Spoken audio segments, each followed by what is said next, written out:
बढ़ेंगे। केंद्रीय मंत्री पीयूष गोयल ने अमेरिका से ट्रेड डील पर किसानों को लेकर राहुल गांधी के दावों को खारिज कर दिया। उन्होंने एक्स पर पोस्ट शेयर करते हुए कहा कि डील में किसानों के हितों से कोई समझौता नहीं किया गया। किसानों के हित पूरी तरह संरक्षित हैं।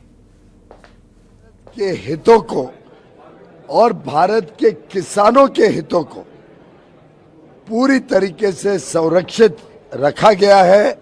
यूएस ट्रेड डील में भारत के किसानों की उत्पाद अधिकांश जिन विषयों पे है, उदाहरण के लिए हमारी सभी डेयरी, पोल्ट्री, चावल, गेहूं, सोया मील, मक्का, अलग अलग प्रकार के फल, केला, स्ट्रॉबेरी, चेरी, संतरा, कई सारे वेजिटेबल्स, इथेनॉल, टोबैको, मीट, कई सारे दालें, कई सारे मिलेट्स, ज्वार, बाजरा, रागी।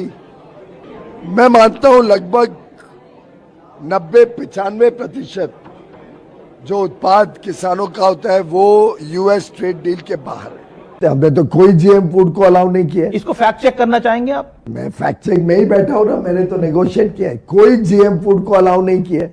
जीएम फूड अलाउ भारत में हो ही नहीं सकता, इट्स नॉट पॉसिबल। भारत की डेयरी में कोई शर्त के साथ भी कुछ खोला नहीं गया है, किसी प्रकार का कोई कॉम्प्रोमाइज नहीं है और पूरी तरीके से भारत की डेयरी में कोई ओपन कुछ नहीं किया गया, कोई कंसेशन नहीं दिया गया।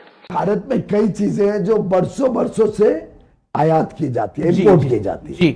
आज भी लगभग $30 बिलियन का इंपोर्ट खाद्य के पदार्थों का है। उदाहरण के लिए सोयाबीन ऑयल ले लीजिए। सोयाबीन ऑयल भारत में कम है, कांग्रेस के जमाने से भारी मात्रा में इंपोर्ट हो रहा है। कांग्रेस 10 साल थी ना यहाँ पे, हाल में 2004 से 14 तक उनके समय में भी आता था। अब सोयाबीन ऑयल भारत की आवश्यकता है कि उपभोक्ता को सस्ता मिले, पर्याप्त मिले, ये हमारी जिम्मेदारी है। तो अगर सोयाबीन ऑयल में हमने एक कोटा दिया अमेरिका को, तो देश के हित में